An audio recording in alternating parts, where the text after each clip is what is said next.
Start rolling. இவர்கள் ஆட்சிக்கு வந்ததும் செய்த முதல் வேலை தமிழகத்தில் இந்த 8 வழிச்சாலைக்கு எதிராக நடந்த எல்லா போராட்டங்களின் பின்னணியிலும் திமுக இருந்து தூண்டிவிட்டது. நாங்கள் சேலம் 8 வழிச்சாலையை எதிர்க்கவே இல்லை என்று பச்சையாக பத்திரிகையாளர் சந்திப்பில் போய் சொன்னார். சாலை போடக்கூடாதுன்னு எந்த காலத்திலும் திமுக சொல்லவே இல்லை. அது 8 வழிச்சாலையில் தமிழகமே கொதிச்சு போச்சு.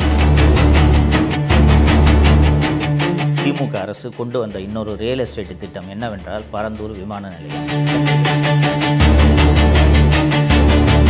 சுற்றுவட்டார பகுதிகளில் இருக்கக்கூடிய நிலங்கள் அத்தனையையும் வாங்கி போட்டார். மு.க. ஸ்டாலின் குடும்பம் எத்தகைய பேராசை பிடித்த குடும்பம் என்பதை நீங்கள் நினைவில் வைத்துக்கொண்டு 2026 தேர்தலில் நீங்கள் வாக்களிக்க வேண்டும். இது கேட்பதற்கு அவமானமாக இல்லையா? கூச்சமே இல்லாமல் தோளில் பச்சை துண்டு போட்டுக்கிட்டு நானும் ஒரு டெல்டாக்காரன்னு எத்தனை முறை முதல்வர் பேசியிருக்கிறார், கவனித்திருக்கிறீர்களா? அதில் நானும் மகிழ்ச்சி அடைகிறேன்னா நானும் ஒரு டெல்டாக்காரன், அந்த அடிப்படையில் நானும் மகிழ்ச்சி அடைகிறேன். வணக்கம் தமிழ் பெருங்குடி மக்களே. அதிமுக ஆட்சியில் முதல்வர் எடப்பாடி பழனிசாமி அவர்கள் சென்னையிலேருந்து சேலத்துக்கு 8 வழிச்சாலைன்னு ஒரு திட்டத்தை அறிமுகப்படுத்தினார். ஒரு பாலமோ சாலையோ தொழிற்சாலையோ அமைப்பதென்றால் அரசு நிலம் கையகப்படுத்த வேண்டும். அப்படி நிலம் கையகப்படுத்த வேண்டிய தேவை இருப்பதன் காரணமாக பல்வேறு பகுதிகளில், குறிப்பாக சேலம், திருவண்ணாமலை உள்ளிட்ட பகுதிகளில் விவசாயிகள் போராட்டம் நடத்தினார்கள். அரசு இத்தனைக்கும் 4 மடங்கு சந்தை விலையை விட 4 மடங்கு விலை கொடுப்பதாக அப்போது அறிவித்திருந்தது. ஆனாலும் அதையும் மீறி கடுமையான போராட்டங்கள் நடைபெற்றன. அந்த போராட்டங்கள், பெரும்பாலான போராட்டங்களை பின்னால் இருந்து தூண்டிவிட்டது திராவிட முன்னேற்ற கழகம். நான் ஏற்கனவே பேசிய வீடியோக்கள்லாம் சொல்லியிருக்கேன். அதிமுக ஆட்சியில் எப்போ பார்த்தாலும் போராட்டம் நடக்கும். என்னென்னா, அதிமுக ஆட்சியில் குறைந்தபட்ச ஜனநாயகம் இருந்தது. போராட்டம் நடத்த அனுமதிச்சாங்க. மக்களை அவங்களோட குறைகளை வெளிப்படுத்தணும், அதற்கான வாய்ப்பு இருக்கிறது தான் ஜனநாயகம். ஸோ அந்த போராட்டம் நடத்துறதுக்கான அனுமதி அளிக்கப்பட்டது. ஸோ மக்கள் போராட்டம் நடத்தினார்கள், விவசாயிகள் போராட்டம் நடத்தினார்கள். ஸ்டாலின் பச்சை துண்டு போட்டுக்கிட்டு இவரே போய் போராட்டத்தில் கலந்துக்கிறாரு. தமிழகத்தில் இந்த 8 வழிச்சாலைக்கு எதிராக நடந்த எல்லா போராட்டங்களின் பின்னணியிலும் திமுக இருந்து தூண்டிவிட்டது. அப்போ ஆக்சுவலி என்ன நடந்திருக்குன்றது எல்லாம் பின்னால் தான் தெரிந்தது. திமுக கடுமையாக இந்த 8 வழிச்சாலை திட்டத்தை எதிர்த்தது. ஆனால் திமுக எதிர்பார்க்காத ஒரு விஷயம் என்னென்னா, அதிமுக அரசு மக்கள் மற்றும் விவசாயிகளின் எதிர்ப்பை பார்த்துவிட்டு இந்த திட்டத்தை கைவிடும் என்பதை திமுகவினர் எதிர்பார்க்கவில்லை. திருவண்ணாமலை மாவட்டத்தைச் சேர்ந்த அமைச்சராக இருக்கக்கூடிய திரு ஏவ வேலு அவர்கள் என்ன செய்திருக்கிறார் என்றால், எப்படி இந்த திட்டம் செயல்படுத்தப்படும் சொல்லி திருவண்ணாமலை செய்யாருன்னு அந்த பக்கம் பூரா நிலத்தை வாங்கி போட்டுட்டாங்க. அதிமுக அரசு மக்கள் எதிர்ப்பெல்லாம் பார்த்துட்டு திட்டத்தை கைவிட்டுட்டாங்க அப்படின்னு தெரிஞ்ச உடனே, அந்த திட்டம் வந்தால் தானே நிலம் விலை ஏறும். இந்த ஆட்சி வந்த பிறகு அமைச்சராக இருக்கக்கூடிய திரு ஏவ வேலு அவர்கள் நாங்கள் சேலம் 8 வழிச்சாலையை எதிர்க்கவே இல்லை என்று பச்சையாக பத்திரிகையாளர் சந்திப்பில் போய் சொன்னார். இது நீங்கள் ஊடகங்களில் பார்த்தீங்கன்னா தெரியும், கூகுள் பண்ணி பார்த்தீங்கன்னா தெரியும். நாங்கள் சாலை போடுவதற்கு எதிரிகள் அல்ல, திராவிட முன்னேற்ற சாலை போடுவதற்கு எதிரிகள் அல்ல. விவசாயிகளை அழைத்து பேசி அவர்களுக்கு என்ன தேவை என்பதை புரிந்து கொண்டு அந்த பிரச்சனையை தீர்த்துவிட்டு சாலை போடுங்கள் அல்லது மாற்று வழி காணுங்கள். இப்போயும் சட்டமன்றத்தில் எடுத்து நாளைக்கு கூட உங்கள்கிட்ட படிக்கிறேன். இதுதான் திமுகவுடைய கொள்கையாக வச்சுருந்த மொழியை, வேற ஒன்றும் சாலை போடக்கூடாதுன்னு எந்த காலத்திலும் திமுக சொல்லவே இல்லை. அது 8 வழி சாலையில். இதுபோல் திருவண்ணாமலையில் செய்யாறு பகுதியில் சிப்காட், தமிழ்நாட்டின் அந்த தொழில் முன்னேற்ற பொதுத்துறை நிறுவனம் அங்கே ஒரு தொழிற்பூங்கா அமைப்பதற்கு சிப்காட்டில் நிலங்களை கையகப்படுத்துகிறது. மேல்மா, செய்யாறு உள்ளிட்ட அந்த பகுதிகளைச் சேர்ந்த விவசாயிகள், கிராமப்புற மக்கள் இந்த எங்களது விவசாய நிலங்களை எடுக்கக்கூடாது என்று கடுமையான எதிர்ப்பை தெரிவிக்கின்றனர், போராட்டம் நடத்துகின்றனர். எல்லா போராட்டங்களும் அமைதி வழி போராட்டம், அதை நீங்கள் மறந்துடக்கூடாது. ஒரு பந்தல் போட்டுக்குவாங்க, போய் உண்ணாவிரதம் இருப்பாங்க, தொடர் உண்ணாவிரதம் இருப்பாங்க, உள்ளிருப்பு போராட்டம் நடத்துவாங்க, கலெக்டர்கிட்ட போய் மனு கொடுக்குற போராட்டம் நடத்துவாங்க. இது போன்ற போராட்டங்கள் தான் அவர்கள் செய்து கொண்டிருந்தார்கள். இப்படிப்பட்ட ஒரு சூழ்நிலையில் 4 நவம்பர் 2023 அன்று விவசாயிகள் இதே மாதிரி கலெக்டர்கிட்ட மனு கொடுக்கறதுக்கான ஒரு போராட்டத்தை நடத்துகிறாங்க. அப்போது காவல்துறை ஒரு 18 பேரை கைது பண்ணி சிறைக்கு அனுப்பிடுறாங்க. வழக்கமாக இந்த போராட்டம் நடத்துகிறவங்களெல்லாம் கைது பண்ணால் என்ன பண்ணுவாங்கன்னு உங்களுக்கு தெரியும். கல்யாண மண்டபத்தில் வச்சு ஒரு கேஸை போட்டு விட்ருவாங்க, சாயங்காலம் 6 மணிக்கு அனுப்பி விட்ருவாங்க. இதுதான் வழக்கமாக நடக்கக்கூடிய விஷயம்.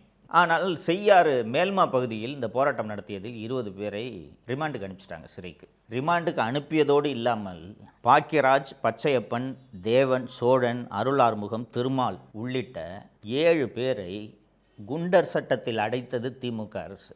நம்ப முடியுதா உங்களால்? குண்டர் சட்டம் என்பது எதற்காக?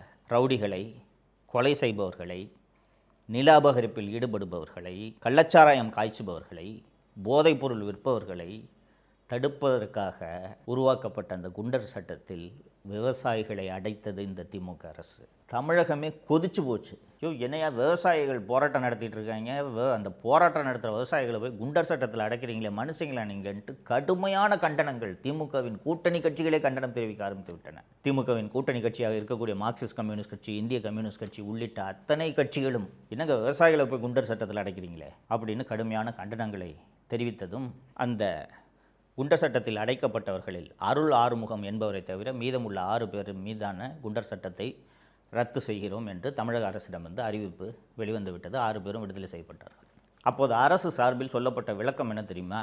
முதல்வருக்கு தெரியாமல் குண்டர் சட்டத்தை போட்டுட்டாங்க, முதல்வரோட கவனத்துக்கு நாங்கள் கொண்டு சென்றதும் ரிலீஸ் பண்ண சொல்லிட்டாரு அப்படின்னு. ஃபஸ்ட்டு இது கேட்பதற்கு அவமானமாக இல்லையா?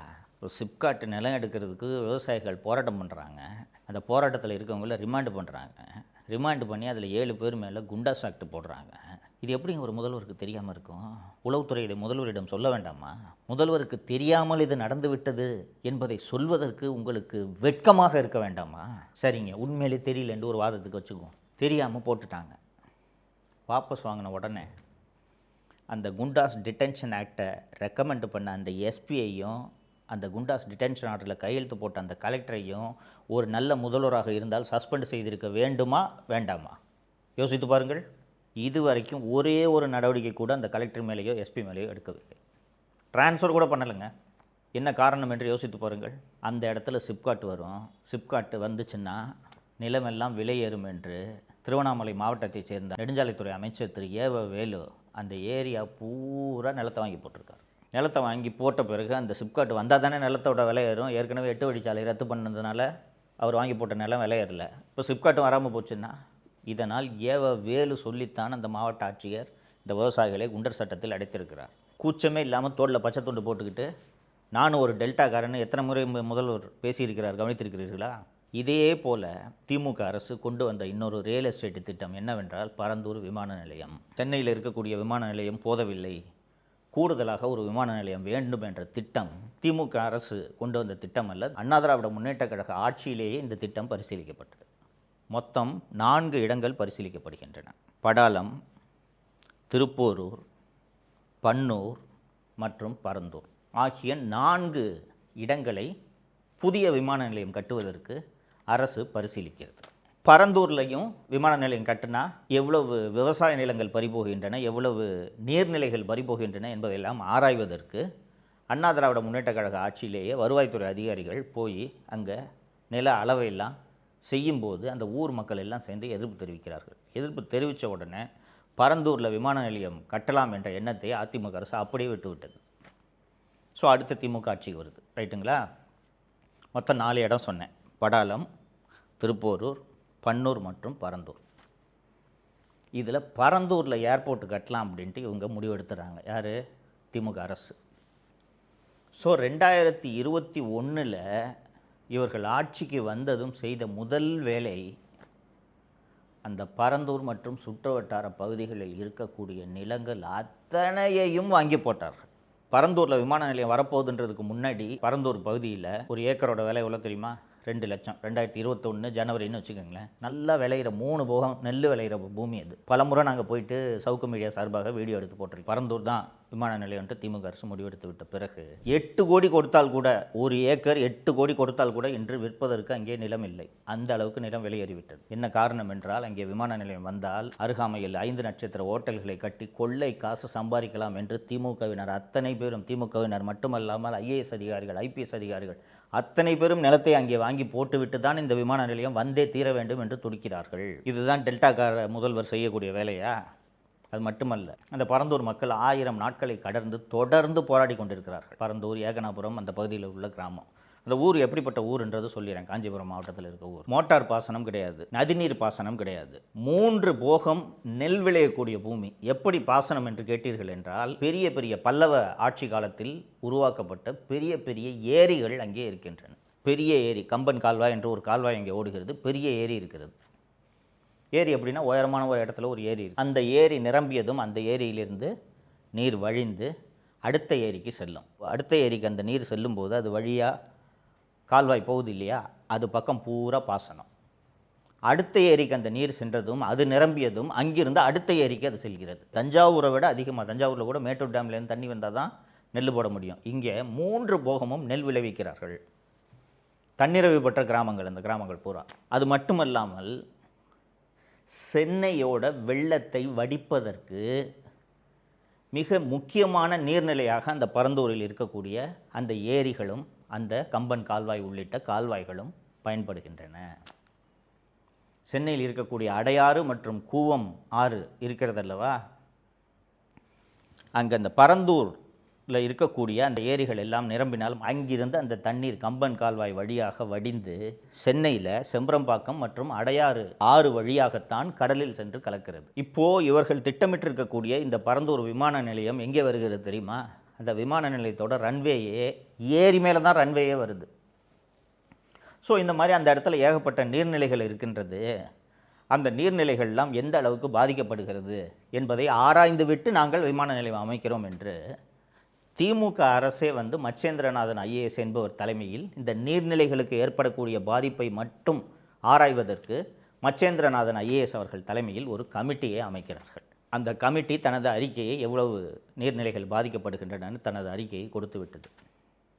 அந்த அறிக்கையை இன்று வரை திமுக அரசு வெளியிடவில்லை. 2023 ஒரு அவசர சட்டத்தை திமுக அரசு சட்டப்பேரவையில் விவாதமே இல்லாமல் நிறைவேற்றியது. என்ன அந்த சட்டம்? அவசர சட்டம் என்றால், அரசு திட்டத்துக்கு நீர்நிலைகள் இருந்தால் சுற்றுச்சூழல் ஆய்வு நடத்தாமல் நிலம் கையகப்படுத்தக்கூடாது என்பதுதான் இன்றைக்கி இருக்கக்கூடிய சட்டம். மிக மிக முக்கியமான திட்டங்களாக இருந்தால் எந்த விதமான விதிமுறைகளையும் பின்பற்றாமல் எல்லா நிலங்களையும் கையகப்படுத்தலாம்னு ஒரு சட்ட திருத்தத்தை கொண்டு வராங்க. இது 2023 இந்த சட்ட திருத்தத்தை கொண்டு வந்துட்டாங்க. சரியாக 2026 மார்ச் முதல் வாரத்தில் தமிழக அரசு ஒரு அரசாணையை வெளியிடுகிறது. என்ன அந்த அரசாணை என்றால், பரந்தூர் விமான நிலைய திட்டம் இந்த அவசர சட்டம் சொன்னேன்ல, இந்த சட்டத்தின் கீழ் கொண்டு வரப்பட்டு விட்டது.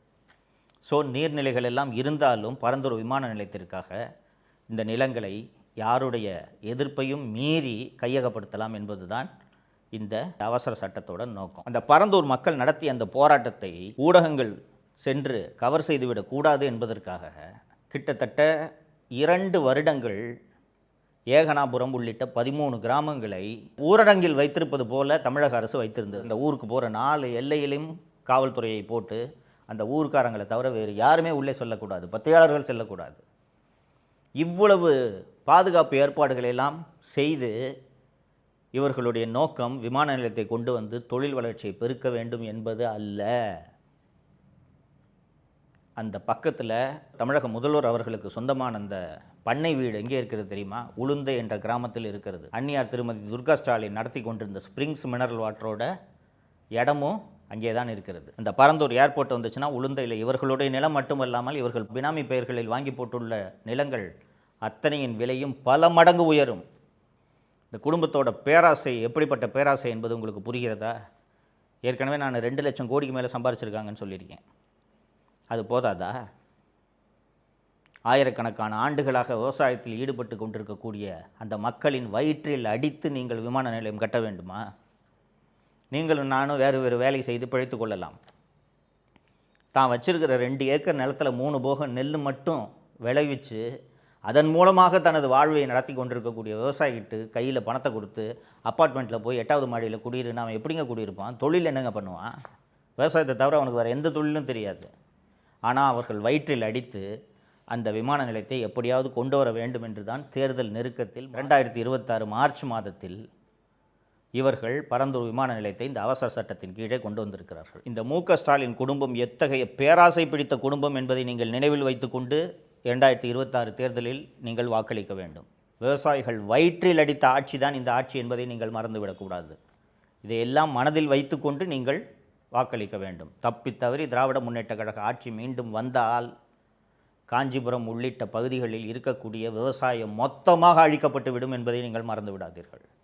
அது மட்டுமல்ல, அந்த ஏரிகளின் மீது கட்டிடங்கள் கட்டப்பட்டால் சென்னை வெள்ளக்காடாகும் அபாயமும் இருக்கிறது என்பதை நீங்கள் மறந்துவிடக்கூடாது. இதை மனசில் வச்சுக்கிட்டு நீங்கள் வாக்களிக்கணுன்றது தான் அவங்ககிட்ட வைக்கக்கூடிய வேண்டுகோள், கோரிக்கை.